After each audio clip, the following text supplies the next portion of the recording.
Hi there, it's Jenna from scribblinggrace.com. Today I'm doing a Bible journaling tutorial that is just so much fun and a little bit out of the box.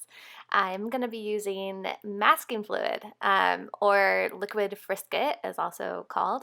And I'm going to be creating some flowers. So if you're not familiar with masking fluid, it's basically kind of like a glue and or a rubber cement, and you can paint it on your Bible journaling page and then paint over it and then rub it off with your finger or an eraser, and it'll keep that page or whatever was underneath the masking fluid as it was. So it's a lot of fun. So by using this masking fluid, I'm going to draw or paint on some flowers, and then I'll color it with my watercolor paints, and then I'll rub off this masking fluid and you'll see the original Bible journaling page underneath in that flower shape. So it's a lot of fun.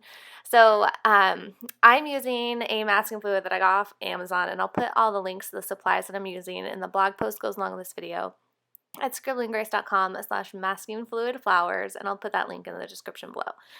And so I just took an old small round paintbrush. I recommend using an old brush because by using this masking fluid, it can get hard really quickly, and so it tends to kind of ruin paintbrushes. So you don't want to use a fancy paintbrush or anything that you would really miss. It is possible to clean off the masking fluid, but I find that it's not usually worth the hassle. But if you just continue to wipe off your brush and wash it with water, warm water, you should be able to save the brush. But I personally didn't care too much. I just used the old brush that I had and didn't really wash my brush all that often. And so it gets a little chunky, but it totally works. It still works. So anyways, I'm just painting, dipping my brush in that masking fluid and just painting in some very basic kind of rose shapes. I do have a tutorial on how to create this rose shape with watercolor, and it's the same exact technique and just using masking fluid. And as you can tell, it's hard to see as you're painting it on. They do make some masking fluids that have a blue tint to them. They do also make pen masking fluids, so this would totally be something you could do with one of those pens. They also have masking fluid that has like a little needle tip that you can push it out, a little needle tip, and get really nice thin lines. And so this is just an example of one of the things you can do with masking fluid to create something really pretty. So I, of course, am using a paintbrush, but there's so many other things you could do, and I would encourage you to have fun with it.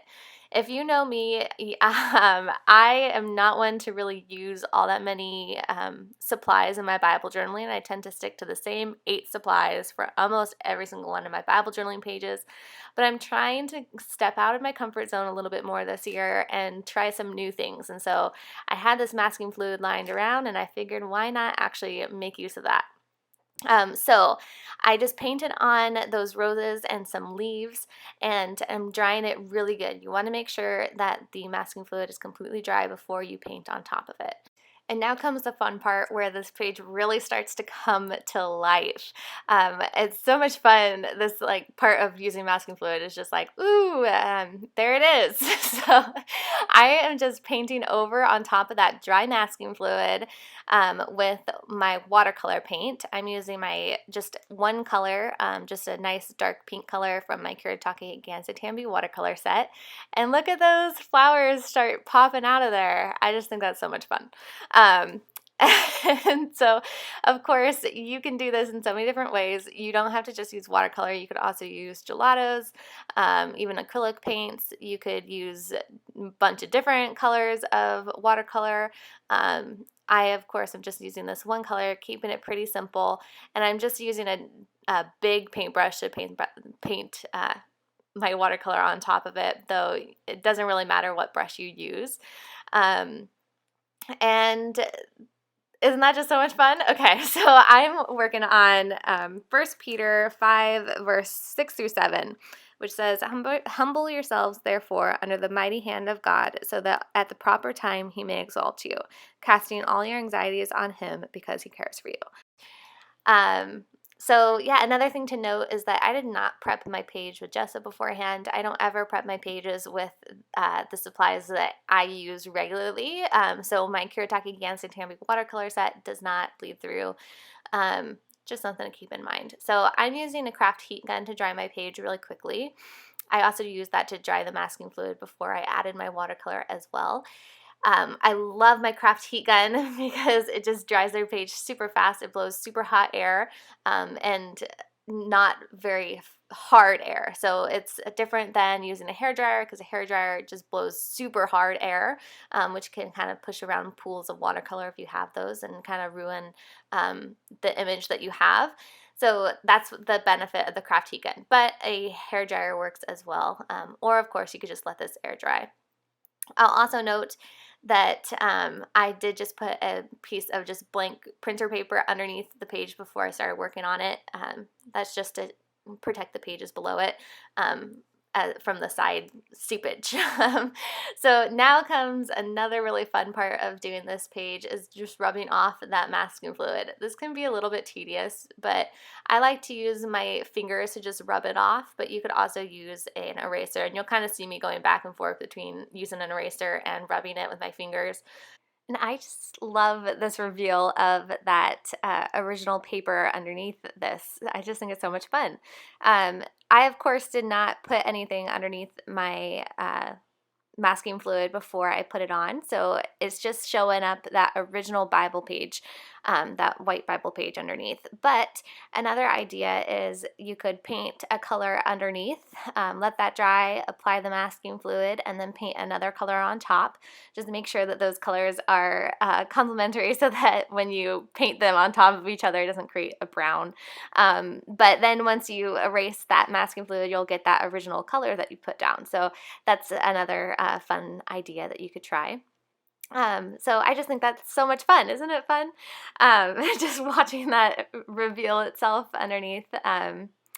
So anyways, I am again working on 1 Peter 5 verses 6 through 7. And I'm really focusing on verse 7 here, which says, casting all your anxieties on him because he cares for you. And so I am going to write out, cast all your anxiety on him because he cares for you. I'm using my Tombow Fudenosuke brush pen. If you know me, you know that I love doing my brush lettering or hand lettering on my Bible journaling pages.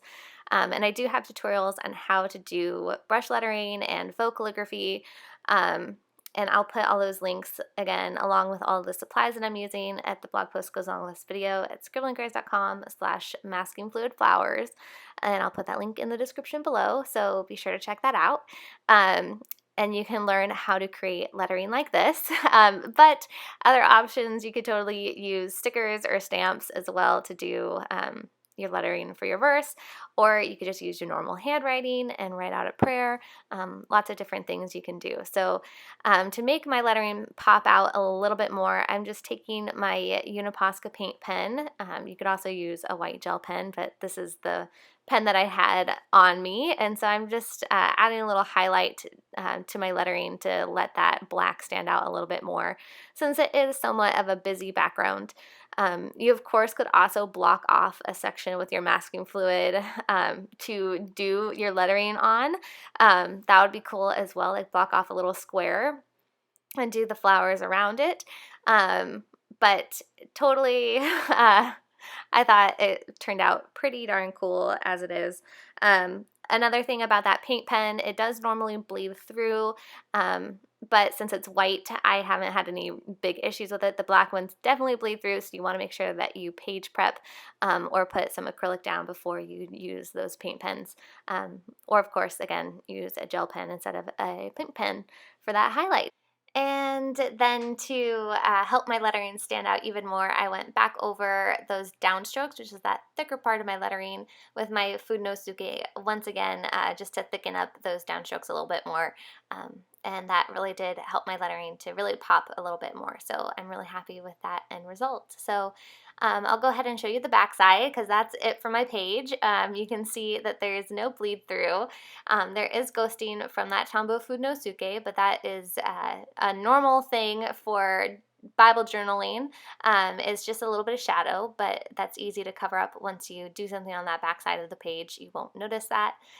No actual bleed through, just that shadow. So that's it. I hope that you enjoyed this page and this tutorial, and if you did, please give it a thumbs up and subscribe to my channel if you haven't already, and be sure to head on over to that blog post at scribblinggrace.com/maskingfluidflowers to find all the links to the supplies that I used and other helpful tutorials. All right, I hope you have a wonderful day. God bless.